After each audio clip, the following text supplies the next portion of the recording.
என்ன தம்பிங்களா, டீயா காஃபியா? என்ன மச்சான், அவனை டீ போதுமா? போதும் மச்சான். 3 டீ ஒரு காஃபினா? மச்சான் அவனை பார்த்தியா இல்லையா? இன்னும் டிப்ரெஷன்லேயே இருக்கான். அது ஏன் மச்சான் கேட்குற? நைட்லேருந்து ஒரே புரியாத கேள்வியாக கேட்டு என்ன சாவ அடிச்சிட்டு இருக்கான் மச்சான். இல்லை மச்சான், கோழிலேருந்து முட்டை வந்துச்சா இல்லை முட்டையிலேருந்து கோழி வந்துச்சாண்டே தெரியல மச்சான். அப்பா என்னைய உடுப்பா. அதை விட இன்னும் தெரியாமே இருக்கு. கடல்ல ஏன் அலை வந்துகிட்டே இருக்கு? சரி நீங்களும் அவனு கேட்குறப்ப நான் ஒன்று கேட்கிட்டா, வானம் ஏன்டா நீல கலரில் இருக்கு? முடியலடா சாமி, தண்ணியோட கலர் என்ன? தம்பிகளா, இந்த மாதிரி கேள்விக்கெல்லாம் தீர்வு காண வந்தாச்சு நம்ம ஈஜஸ் பிள்ளை சமுதாய வானொலியில் அறிவியல் அறிவோம் அப்படின்ற ஒரு புதிய நிகழ்ச்சி. இது ஒரு அறிவியல் சார்ந்த தொடர். அப்படியாக்கா? அட ஆமாம்ப்பா. இந்த நிகழ்ச்சியின் மூலமா விடை காண முடியாத உங்க கேள்விகளுக்கெல்லாம் விடை சொல்ல போறாங்க. மறக்காம கேளுங்க. வாரந்தோறும் ஞாயிறு அன்று காலை 10 மணிக்கு அறிவியல் அறிவோம். ஈஜஸ் பிள்ளை சமுதாய வானொலி 90.0. இது நம்ம ரேடியோ, நாகை ரேடியோ.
வணக்கம் நேயர்களே, இது இந்திய அமுத பெருவிழா, மத்திய அரசின் விஞ்ஞான் பிரசார், தமிழ்நாடு அறிவியல் தொழில்நுட்ப மையம் அறிவியல் பலகை நமது ஈஜிஎஸ் பிள்ளை சமுதாய வானொலியுடன் இணைந்து நடத்தும் அறிவியல் அறிவோம் என்னும் புதிய தொடர். தகவல் தொடர்பு துறையில் அறிவியல் வளர்ச்சியை பற்றி இந்நிகழ்ச்சியில் காண்போம்.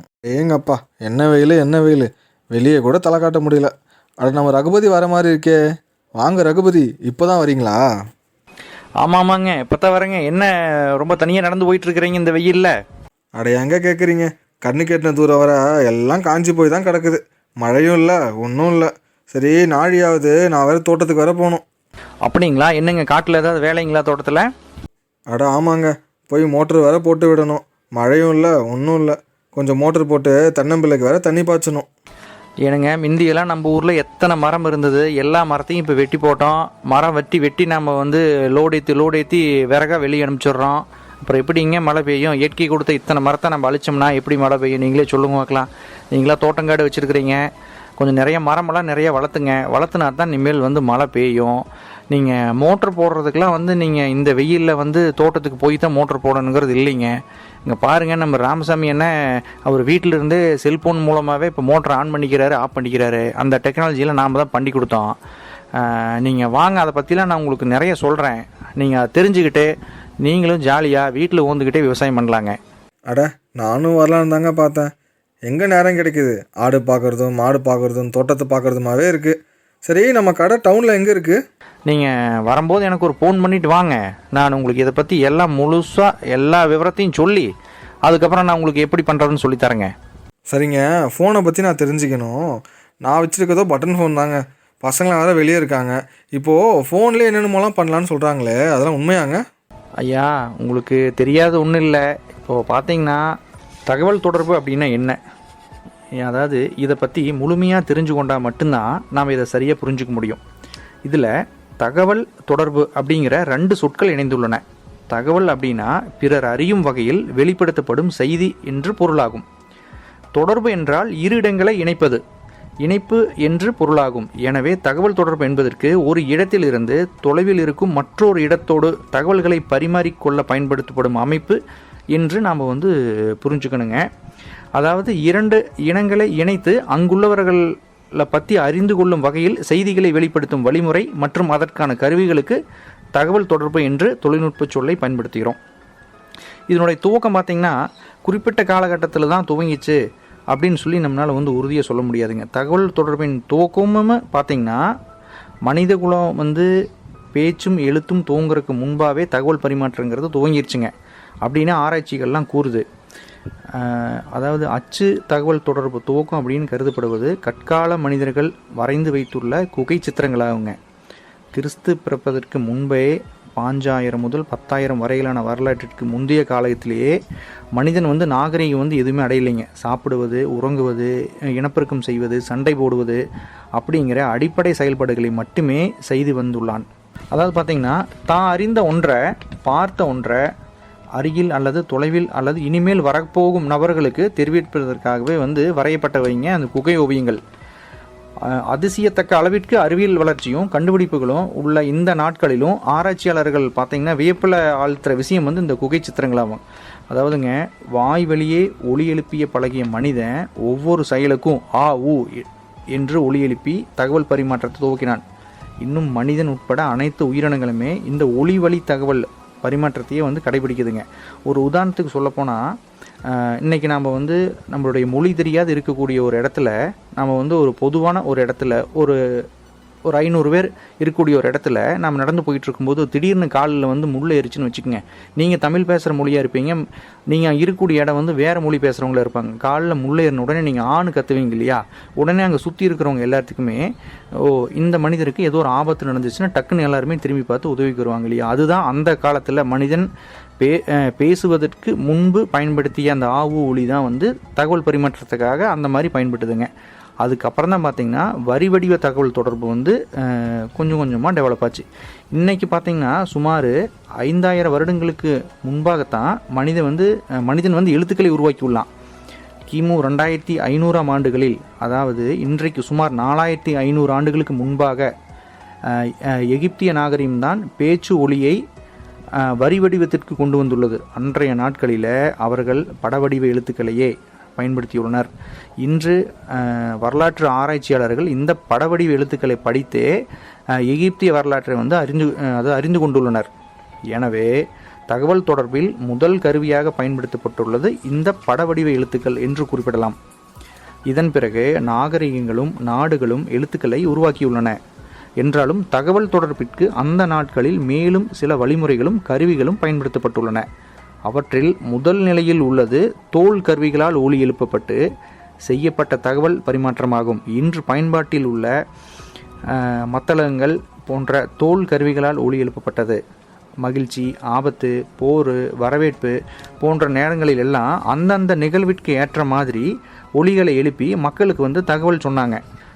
தமிழ்நாட்டில் பார்த்திங்கன்னா குறுநில மன்னராக இருந்த வீரபாண்டிய கட்டபொம்மன் இது மாதிரி ஒரு இந்த மாதிரி ஒரு வசதியை பயன்படுத்தியுள்ளதாக வரலாற்று ஆராய்ச்சியாளர்கள் சொல்கிறாங்க. அதாவது தனது நகரான பாஞ்சாலங்குறிச்சிக்கும் தான் வணங்கிய முருக கடவுளின் ஊரான திருச்செந்தூருக்கும் இடையே பெரிய மணிகளை நிறுவியுள்ளார். திருச்செந்தூர் கோவிலில் பூஜை செய்யப்படும் நேரத்தில் மணி அடிக்கப்படுகிறது. அந்த ஒலியை கேட்டு வரிசையாக உள்ள மணிகளை ஒலிக்க செய்துள்ளனர். அவற்றின் தொடர்ச்சியாக மணி ஒலி எழுப்பப்பட்டுள்ளது. கோவில் பூசையை அறிந்து கட்டபொம்மன் தனது பூசைகளை செய்துள்ளார். கோவில் பூசை பற்றிய தகவல் மணி ஒலி மூலம் தெரிவிக்கப்பட்டுள்ளது. இன்றும் இன்னைக்கு பார்த்தீங்கன்னா கோவிலில், தேவாலயங்களில், மசூதிகளில் எழுப்பப்படும் ஒலி ஊர் முழுக்க கேட்கிறது அல்லவா. கோவிலுக்கு வர முடியாதவங்களும் அந்த நேரத்தில் இருந்த இடத்திலிருந்தே இறைவனை வழிபடுற இந்த தகவல் தொடர்பு வழிமுறை கையாளப்படுகிறதுங்க. அதுக்கப்புறம் தான் பார்த்திங்கன்னா கடித போக்குவரத்துங்க. அதாவது பேசுகிற சொற்கள்லாம் வரி வடிவம் பெற்று எழுத்துக்கள் உருவாகியதும் தகவல் தொடர்பில் வந்து ஒரு பெரிய மாற்றம் ஏற்பட்டது. அப்புறம் பார்த்திங்கன்னா கடிதங்கள் எழுதப்பட்டது. அன்றைய நாட்களில் வந்து அந்தந்த பகுதிகளில் கிடைத்த துணி, ஓலை, தோல், மரத்துண்டு போன்ற தளங்களில் எழுத்துக்கள் எழுதப்பட்டு மற்றவங்களுக்கு அனுப்புனாங்க. கடித போக்குவரத்தில் முற்கால அரசர்கள் பயன்படுத்திய சிறப்பான தகவல் என்ன அப்படின்னா புறாக்களாகும். இந்த அமைதி பறவையின் காலில் கடிதங்கள் கட்டப்பட்டு அனுப்பப்படும் கடிதம் குறித்த நபருக்கு விரைவாக கொண்டு சேர்க்கப்பட்டுள்ளது. இன்றும் இந்த புறாக்களை பயிற்றுவிப்பவர்கள் இந்தியாவில் இருக்கிறதா சொல்கிறாங்க. நாட்கள் மாறி மாறி நவீன தொழில்நுட்பங்கள் உருவாக்கி கொடுத்த காகிதம் வந்து புழக்கத்துக்கு வந்தது. கடிதங்கள் எழுதும் பழக்கம் துவங்கியது. எழுதுபவரிடமிருந்து கடிதங்களை பெற்று உரிய நபரிடம் கொண்டு சேர்க்கும் அஞ்சல் சேவை உருவாக்கப்பட்டது. இதற்கான கட்டணங்களை பெறுவதற்கு பல்வேறு முயற்சிக்கப்பட்டன. இறுதியாக இன்றைய நாட்களிலும் பயன்படுத்தப்பட்டு வருகின்ற தபால் தலைமுறை அறிமுகப்படுத்தப்பட்டது. ஒரு இடத்துல சேகரிக்கப்படும் கடிதங்களை மற்றொரு இடத்திற்கு நாட்டிற்கு கொண்டு செல்ல குதிரைகள், உந்துவண்டிகள், கப்பல்கள், புகைவண்டிகள் என்ற எல்லா விதமான போக்குவரத்து முறைகளும் பயன்படுத்தப்பட்டன. நவீன மின்னணு சாதனங்கள் தொலைத்தொடர்பிற்காக அறிமுகப்படுத்தப்பட்ட பிறகும் இந்த கடித போக்குவரத்து இன்னும் உலகளவில் நடைமுறையில் உள்ளது அப்படிங்கிறது குறிப்பிடத்தக்கதுங்க. அதுக்கப்புறம் பார்த்தீங்கன்னா அச்சுத்துறையின் பங்களிப்பு. மனித நாகரிகம் வளர்ந்தவுடன் தகவல் பரிமாற்றத்தின் துவக்கமாக வாய்மொழி என்பது எழுத்தாக மாறி அதிலும் நல்ல வளர்ச்சி ஏற்பட்டது. செய்திகளை, கருத்துக்களை, தகவல்களை எழுத தொடங்கிய பொழுது பல இடைஞ்சல்கள் ஏற்பட்டன. என்னென்னா நம்ம எழுதுறது வந்து காகிதம், துணி, மரப்பட்டை, இதில் தான் வந்து பார்த்திங்கன்னா மயிலிறகு அப்படி இல்லைனா வந்து சீர் செய்யப்பட்ட மூங்கில் போன்ற கருவிகளை பயன்படுத்தி தான் கையால் தான் எழுதுனாங்க. நம்ம கையால் எழுதி ஒரு புத்தகம் எழுதி முடிக்கும்போது பார்த்திங்கன்னா ரொம்ப நாட்கள் தேவைப்பட்டது. இதில் வந்து எழுத்துப்பிழைகள்லாம் கண்டுபிடிக்கப்பட்டால் திருப்பி அதை சரி செய்யறதுக்கு ரொம்பவே நாளாச்சு. இது மாதிரி எழுதி சரி செஞ்சு அதுக்கப்புறம் வந்து அந்த புத்தகம், அதாவது இந்த ஓலைச்சுவடிகள் வந்து வெளியே மக்களுக்கு போய் சேர்ந்து அந்த தகவல் வந்து மக்கள் படித்து அறிவை வளர்த்துக்கிறதுக்கு வந்து விலையும் ரொம்ப அதிகமாக இருந்தது. நேரமும் நம்மளுக்கு வந்து ரொம்ப நிறைய எடுத்தது. அதுக்கப்புறம் தான் பார்த்திங்கன்னா 14ஆம் நூற்றாண்டில் இறுதியில் வந்து ஜெர்மனிய கொள்ளர் ஜோஹன்னஸ் கூட்டன்பர்க் என்பவர் கண்டுபிடித்து கொடுத்த பிரித்தெடுக்கும் அச்சுமுறை மிகப்பெரிய மாற்றங்களை கொடுத்தது. இதன் தொடர்ச்சியாக அச்சுத்துறை உருவானது. அச்சிடுதல் என்பதன் மூலம் புத்தகங்கள் வந்து விரைவாகவும் அதிக எண்ணிக்கையிலும் உருவாக்கப்பட்டன, விலை மலிவாகவும் கொடுக்கப்பட்டன. மனித அறிவு வளர துவங்கிய நேரம் இது. அச்சுத்துறையில் ஏற்பட்ட இந்த மாற்றத்தை தொடர்ந்து நடைபெற்ற அறிவியல் கண்டுபிடிப்புகளால் நீராவி கருவிகள், மின்சாரம், மின் உற்பத்தி இயந்திரங்கள், மின் விளக்குகள் கண்டுபிடிக்கப்பட்டன. பொறியியல் துறையில் நவீன இயந்திரங்கள் உருவாக்கப்பட்டன. கருத்தும் எண்ணமும் எழுத்தும் நவீன தொழில்நுட்ப வசதிகளால் வளர்ச்சி அடைந்தன. உலக நாடுகளில் பெரும்பாலானவற்றில் உள்ளூர் மக்கள் பேசிய மொழிகளில் செய்தித்தாள்கள் மட்டுமில்லாது பல்வேறு இதழ்களும் வார இதழ்களும் மாத இதழ்களும் கொண்டு வரப்பட்டன.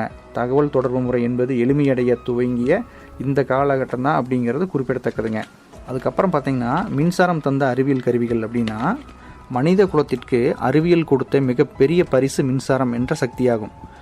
ஒரு அணுவின் மையத்தில் உள்ள உட்கருவை சுற்றி கொண்டிருக்கும் எதிர்மறை தன்மை கொண்ட மின்னணுவின் நகர்தலே மின்சாரம் நம்ம வந்து அப்படின்னு சொல்கிறோம்.